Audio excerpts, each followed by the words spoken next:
Capítulo 1. A lei da natureza humana. Todos já viram pessoas brigando. Às vezes, a discussão soa engraçada e às vezes simplesmente desagradável. Mas como quer que soe, acredito que possamos aprender algo muito importante dando ouvidos ao tipo de coisa que elas falam.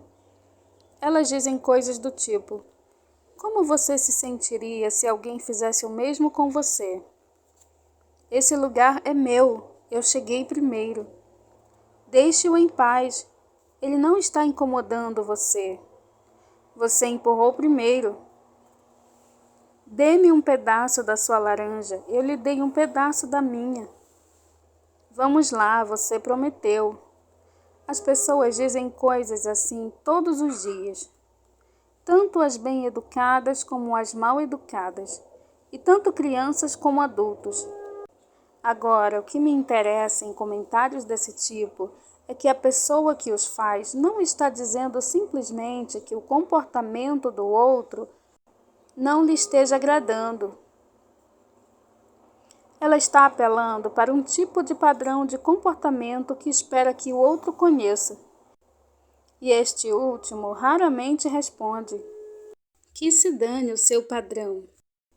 Quase sempre ele tenta convencer a pessoa de que o que esteve fazendo não infringe o padrão da verdade, ou que no caso de infringir, haja alguma desculpa especial.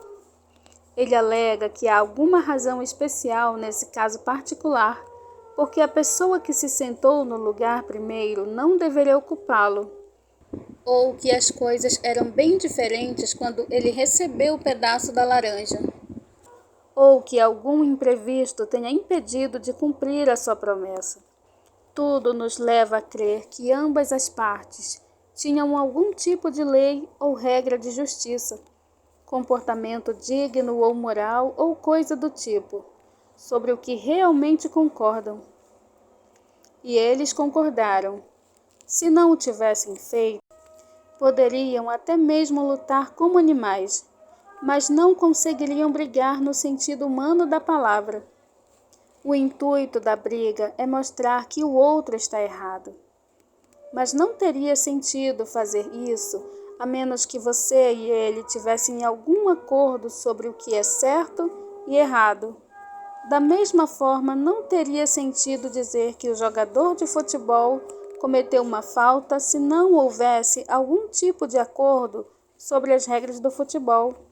Ora, a lei ou regra sobre o certo e o errado costumava ser chamada de lei natural. Hoje, quando falamos da lei natural, normalmente estamos falando de coisas como a gravidade, a hereditariedade ou as leis da química. Todavia, quando os pensadores antigos chamaram a lei do certo e do errado de lei natural, na verdade estavam se referindo à lei da natureza humana. A ideia era que, da mesma forma que todos os corpos são governados pela lei da gravidade e os organismos por leis biológicas, a criatura chamada de ser humano também tem a sua lei, com uma grande diferença. Um corpo não pode escolher obedecer ou não à lei da gravidade, ao passo que uma pessoa pode escolher se obedece ou não à lei da natureza humana. Essa questão pode ser analisada por outro prisma.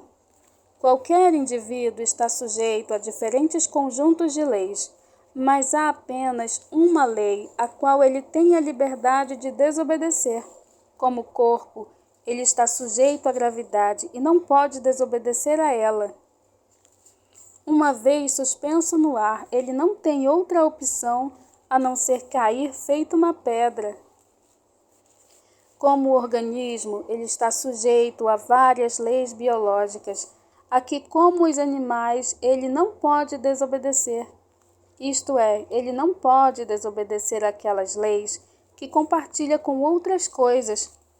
Mas a lei que é peculiar à sua natureza, a lei que ele não compartilha com animais, vegetais ou coisas inorgânicas, é a que ele pode desobedecer se assim desejar. Essa lei foi chamada de lei natural, porque as pessoas acreditam que todos a conhecem por natureza e não precisam ser ensinados por outros. É claro que não estavam dizendo que não seria possível encontrar um indivíduo estranho por aí que não a conhecesse. Da mesma forma que você é capaz de encontrar pessoas que sejam daltônicas ou que não levam jeito para a música. Entretanto, tomando a raça como um todo, elas achavam que a ideia humana de comportamento digno fosse óbvia para todo o mundo. Creio que eles estavam certos. Se não estivessem, então tudo o que dissemos sobre a guerra teria sido absurdo. Que sentido teria dizer que o inimigo está errado, se o certo não for algo real? No fundo, os nazistas conheciam tão bem quanto nós e tinham o dever de pôr em prática? Se não tivessem tido noção do que queríamos dizer com certo e errado, então, por mais que continuássemos tendo de combatê-los, não poderíamos culpá-los mais por isso do que pela cor do seu cabelo. Sei que algumas pessoas consideram como sem fundamento a lei natural ou a lei do comportamento digno, conhecida de todos os homens, sem fundamento porque as diversas civilizações e os povos das várias épocas erigiram doutrinas morais muito diferentes. Mas isso não é verdade. Está certo que há diferenças entre as suas moralidades, mas elas nunca chegaram a se configurar como uma diferença total. Se alguém se desse ao trabalho de comparar o ensinamento moral dos antigos egípcios, dos babilônios, dos hindus, dos chineses, dos gregos e dos romanos, ficaria de fato impressionado com a semelhança que tem entre si e também em relação ao nosso ensinamento moral. Algumas das evidências disso estão reunidas em um apêndice de outro livro meu, chamado A Abolição do Homem. Mas para o nosso propósito atual, basta eu pedir ao leitor apenas para imaginar como seria uma moralidade totalmente diferente. Imagine um país em que as pessoas fossem admiradas por fugir da batalha, ou em que uma pessoa se orgulhasse de ter enganado todas aquelas que foram legais com ela. Seria o mesmo que tentar imaginar um país em que 2 mais 2 fosse igual a 5. Há discordância sobre as pessoas com quem você deve ser altruísta. Se é apenas com a sua própria família, ou com seus conterrâneos, ou com todo mundo.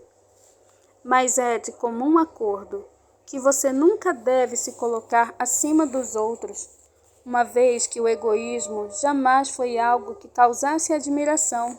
As pessoas divergem quanto a se alguém deve ter uma única esposa ou 4, mas sempre concordam que alguém não pode simplesmente ter qualquer mulher que desejasse.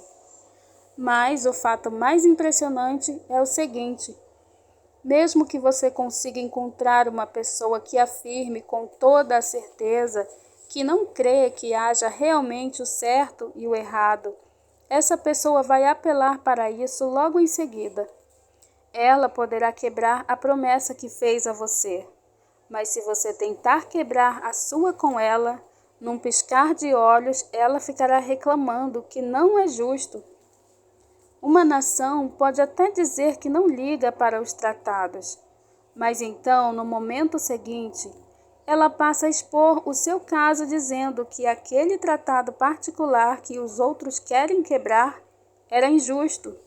Entretanto, se os tratados não interessam, se não há tal coisa como o certo e o errado, em outras palavras, se não há a lei natural, a lei da natureza humana, qual seria a diferença entre um tratado justo e um injusto? Não foram elas mesmas que se atraíram, mostrando que por mais que falem contra a regra, conhecem a lei natural como qualquer outra pessoa? Parece então que seremos forçados a aceitar que existe o certo e o errado. As pessoas podem muitas vezes enganar-se sobre eles, da mesma forma que as pessoas às vezes erram cálculos. Mas isso não é uma mera questão de gosto ou de opinião, mas de tabuada. Agora que estamos de acordo com relação a isso, vou passar para meu próximo ponto, que é o seguinte: nenhum de nós observa a lei natural de fato. Se houver qualquer exceção entre vocês, peço desculpas. Melhor seria ler outro livro, pois nada do que vou falar diz respeito a vocês. E agora, voltemos aos seres humanos comuns. Espero que não entendam mal o que vou dizer, pois não quero dar nenhum sermão, e Deus sabe que não pretendo ser melhor do que ninguém. Estou tentando apenas chamar a atenção para o fato de que este ano, ou este mês, ou mais provavelmente hoje mesmo, falhamos em adotar o tipo de comportamento que esperamos dos outros. Podemos usar qualquer desculpa. Aquela vez em que você foi injusto com seus filhos foi quando você estava muito cansado. Aquele negócio meio obscuro, aquele que você quase se esqueceu, surgiu quando você estava muito apertado financeiramente. E o que você prometeu fazer para o bom e velho fulano e nunca fez? Bem, você jamais teria prometido fazê-lo se soubesse como estaria ocupado naquele dia em diante. E quanto ao seu comportamento com relação à sua esposa, ou marido, ou irmã, ou irmão, se eu soubesse o quão irritantes poderiam ser, não me admiraria. E afinal, quem eu penso que sou? Eu não sou diferente em nada, isto é, não tenho muito sucesso em observar a lei natural. E quando alguém me diz que eu não a estou observando, logo vem à minha mente uma lista interminável de boas desculpas. A questão neste momento não é se essas desculpas são boas. O fato é que elas são mais uma prova da profundidade da nossa crença na lei natural. Quer ela nos agrade, quer não. Se não acreditássemos no comportamento digno, por que ficaríamos tão preocupados em dar desculpas por não termos nos comportado da maneira digna? A verdade é que acreditamos tanto, sentimos a regra da lei nos pressionando de tal forma que não conseguimos encarar o fato de que estamos quebrando-a e, consequentemente, tentando fugir da responsabilidade. Você acaba percebendo que é somente para o nosso mau comportamento que damos todas essas explicações, e é só o nosso mau humor que procuramos justificar pelo cansaço, pela ansiedade ou pela fome. Já o nosso bom humor atribuímos a nós mesmos. Estes são, então, os 2 pontos que eu gostaria de destacar. Primeiro, que os seres humanos de todos os cantos do mundo têm essa ideia curiosa de que devem se comportar de determinada forma e não conseguem realmente não fazê-lo. Em segundo lugar, os indivíduos, na verdade, não se comportam dessa forma. Eles conhecem a lei moral, mas a transgridem. Esses 2 fatos são a base de todo o pensamento claro sobre nós e o universo onde vivemos.